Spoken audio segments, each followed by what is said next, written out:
আর একটা বিষয় জানতে চাইবো যে শিক্ষা ক্ষেত্রে তোমাদের এনজিও কি কাজ করছে? শিক্ষাক্ষেত্রে আমরা মাঝখানে যেমন আমি চেষ্টা করেছিলাম যে টিউশনটাকে ধরে রাখতে চেয়েছিলাম, যে বাচ্চাদের এখনকার যেমন গ্রামাঞ্চলে বেশিরভাগটা কি হচ্ছে, বেশিরভাগ বাগানের দিকটাই বলি, আমি তুলে ধরি চা বাগানের দিকটা এরকম হয়ে যায় যে বাবা মা বাগানে চলে গেলেও বাচ্চারা বাড়িতেই রয়েছে একদম, এবং তাদের সেই স্কুল যাবে বা টিউশন যাবে, বাচ্চা হয়তো গার্জেনের চেষ্টা আছে যে সেই বাচ্চাকে টিউশন পাঠাবে, কিন্তু কি হয় কাজে যাওয়াতে বাচ্চাদের সেই গাইডটা করতে পারছে না ওনারা, এবং সেই ক্ষেত্রে বাচ্চাদের শিক্ষাটার একটা গ্যাপ থেকেই যায়। তো আমরা সেই জায়গাতে চেষ্টা করছি বাচ্চাদের ফ্রি অফ কস্ট টিউশনটা দেওয়ার, ফ্রি অফ কস্ট টিউশন, আচ্ছা, যাতে ওরা নিজেকে তৈরি করে নিতে পারে। এবং এখন যেটা দেখি আমরা, এখনো চলছে, মাঝখানে একটু বন্ধ ছিল আমাদের, ইভেন আমরা এখন নতুন করেছি, আমরা বলেছি আপনাকে ডাঙ্গাপাড়ার ভিতরে যে আপনার চা বাগানটা রয়েছে, সেখানে আমরা স্টার্ট করেছি আবার। আচ্ছা, কোন ক্লাস থেকে কোন ক্লাস অবধি টিউশন? আমরা ক্লাস 3 থেকে শুরু করছি, 3 থেকে মাধ্যমিক পর্যন্ত ফ্রি অফ কস্ট টিউশনস, এবং পাশাপাশি টিউশনস না, তার পাশাপাশি যদি কোনো বাচ্চার খাতাপত্র বই দরকার পড়ে, যে সাপোর্টিং, তার সাপোর্ট লাগবে বা সেগুলো আমরা দিই। তার মানে বলা যেতে পারে তোমাদের যে এই অর্গানাইজেশনটা, এনজিওটা এখনো ওয়েল রান, এবং হচ্ছে আমাদের যেমন শিক্ষার জন্য আমাদের একটা কথা বলে রেখে, আমাদের গার্জিয়ান অ্যাজ এ গার্জিয়ান হিসেবে আমাদের যেমন আছেন সুজয় কুমার বর্মন, হ্যাঁ, ওনার কিন্তু ভূমিকা অনেকটাই আমাদের সংগঠনে, উনি আমাদের যে গার্জিয়ান হিসেবে আমাকে লিড করে, এবং খুব ভালো, ওনার কাছে সবসময় ভালো মতামত পাই, এবং উনি সুন্দর করে চেষ্টা করে আমাদের গুছিয়ে নিয়ে কাজটা করার। এবং আমরা টিউশনের ব্যাপারটা আমি ওনার সাথে আলোচনা করেছি, উনি ভাই চিন্তা নেই, তুমি টিউশন যদি স্টার্ট করো, বইপত্র মেটেরিয়াল যদি কোনো লাগে, কোনো সহযোগিতা হয় আমাকে বলবে, আমি তোমার জন্য আছি। হ্যাঁ, এই সহযোগিতা নিজে বলেছে নিজের থেকে যে আমি আছি। শুধু এটা না, উনি তো সবসময় সবার পাশে দাঁড়ানোর চেষ্টা করে, কিন্তু উনি আমাদের এই কথাটা বলেছেন যে যদি বাচ্চা টিউশন পড়াচ্ছ ঠিক আছে, যদি কখনো কোনো কিছু দরকার হয় তাহলে আমাকে একবার নক করো, আমি ব্যবস্থা করে দেবো।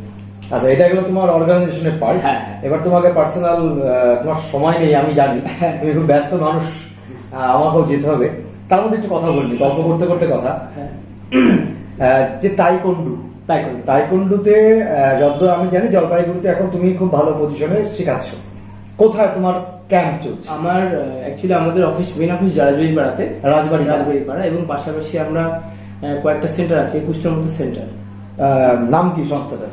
আমাদের স্কুলের নাম হচ্ছে জলপাইগুড়ি স্পোর্টস তাইকোন্ডো একাডেমি। আচ্ছা, জলপাইগুড়ি স্পোর্টস তাইকোন্ডো একাডেমি। হ্যাঁ, এটা আমরা 2015 থেকে চালাচ্ছি স্কুলটা। আচ্ছা, সেপ্টেম্বরের 1 তারিখে এটার ওপেনিং।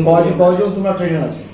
ট্রেনার আমার পাশাপাশি আরো 6 জন আছে। 6 জন? তুমি মেয়ে? আমি মেয়ে। তোমার পাশে ওরা 6 জন মিলে কাজ করে? সেগুলোই, তারাও আবার আমার স্টুডেন্ট।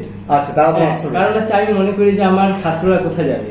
আর একটা বিষয়, টিচারের যতদূর আমি জানতে পেরেছি, তুমি তোমার এই তাইকোন্ডো শেখার ক্ষেত্রে ফিস খুব কম, নমিনাল। হ্যাঁ, একটু কম রাখি আমি, কারণ আমি এরকম ফিস কোথাও রাখি 100 টাকা, 100 টাকা, কোথাও 50 টাকা, হ্যাঁ, কোথাও 50 টাকা পার মান্থ রাখি। মানে আমি ভাবনা চিন্তা করি যে অনেকজন হয়তো ভাবে মিন্টু খুব সস্তা, মানে সস্তা, আমার লক্ষ্যটা যে টাকাটা না, লক্ষ্য না আমার এরকম যে ভালো অ্যাথলেট উঠে আসুক, হ্যাঁ, যাতে আগামীতে আমাদের জেলা তথা রাজ্যের একটা ভালো সুনাম হোক। তো চেষ্টা করছি, এখনো আমার তোমাকে যদি আমি একটা অপশন দিই, আমি একটা স্কুলের সঙ্গে যুক্ত আছি, এরকম সোশ্যাল মিডিয়াতেই অফার দিচ্ছি। আচ্ছা, সেই স্কুলে যদি তোমাকে বলে তুমি এসে আমার বাচ্চাদেরকে একদিন একটা ক্যাম্প করো, করবে? হ্যাঁ, অবশ্যই, আমি সেটা ফ্রি অফ কস্টেই করে দেবো। ফ্রি অফ কস্টে ক্যাম্প করে দেবো, একদম। কারণ আমি চাচ্ছি যে বাচ্চা বেশি পরিমাণে এঙ্গেজ হোক, এবং তাইকোন্ডোতে ভালো ফিউচার আছে, এবং এটা একটা প্রফেশনাল গেম। বাচ্চারা যদি ভালো করে শেখে, ভালো লাইফই আছে, এবং গভর্নমেন্ট সাপোর্ট দিচ্ছে এখন, যাদের চাকরির জন্য তো সুবিধা একটা আছেই, তো স্পোর্টস কোটাতে চাকরি অনেকগুলো থাকে। তো আমরা চেষ্টা করছি বাচ্চারা সবাই তো আর তাইকোন্ডো টিচার হিসেবে থাকবে না, তারাও চেষ্টা করছে চাকরি পাওয়ার। তো অ্যাজ এ চাকরি পাওয়ার জন্য স্পোর্টস কোটা যদি দেয়, সেটা সাপোর্ট দিবে।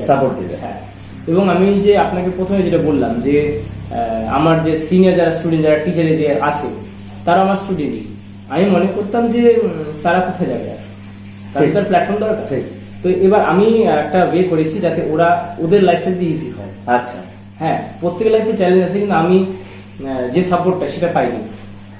আমি চাই আমার বাচ্চারা এখন সাপোর্ট এরকম যদি, আর ওরকম যাতে ওদের সমস্যাটা না হয় দাঁড়ায় যে কোথাও গিয়ে তাদের একটু আটকে যেতে হবে বা হবে। আমি চাচ্ছি তোমরা আগাও, তোমাদের পাশে যা ব্যাকআপ দিতে হবে আমি দিব। এই একটা কথা তোমাকে থামিয়ে দিয়ে বলছি, এই হ্যাঁ। একটা কথা আমি ব্যক্তিগত মনে প্রাণে খুব বিশ্বাস করি। হ্যাঁ। মানে আমি যখন স্টুডেন্ট ছিলাম, আমি যে সমস্ত দুর্ভোগ বা প্রবলেম গুলো কাটিয়ে উঠতে হয়েছে, হ্যাঁ। এবং নোবডি হেল্প মি, কেউ আমাকে হেল্প করেনি, কোনো জায়গায় কোনো সহযোগিতা পাইনি, একা একা তিল তিল তিল তিল করে গড়ে ওঠা আর কি। তা আমি চাই যে আমার কাছে যে স্টুডেন্টসরা আছে স্কুলে যাদেরকে পাই আর কি আমি আচ্ছা। পরিচিত, তারাও যাতে এই ধরনের সমস্যার মধ্যে না পড়ে। একবার তোমার কাছ থেকে জিনিসটা পেলাম যে না, আমি যে সমস্যাটা ফেস করেছি সেটা আর যাতে কেউ ফেস না করে, আমি তার প্রবলেমে পড়লে তার সামনে দাঁড়াবো, একদম। তার সাহায্য করবো। হ্যাঁ হ্যাঁ। তা-